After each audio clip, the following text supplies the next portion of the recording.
Jällegi selline huvitav toode on täiesti saadaval. Siin on betaiinhüdrokloriid ja pepsiin. Betaiinhüdrokloriid tõstab maohappe taset, kellel teda on vähe. Pepsiin aitab lagundada valkusi. Võetakse söögiga. Vähendab kõhupuhitust ja isegi vähendab refluksi.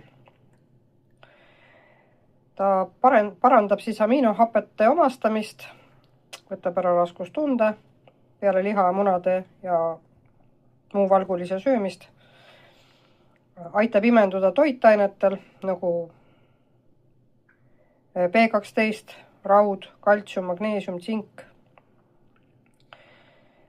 Sobib nendele, kes tulevad näiteks vegan dieedilt ja tahavad hakata jälle muna sööma, võib-olla isegi liha, ja nende seedimine pole enam kohanenud valkudega, siis see aitab üle minna.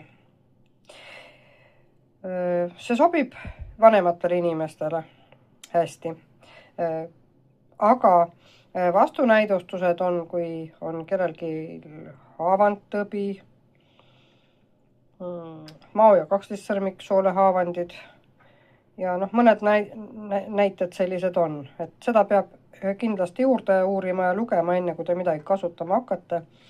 Ja võite proovida kõigepealt 1 kapsli koos söögiga.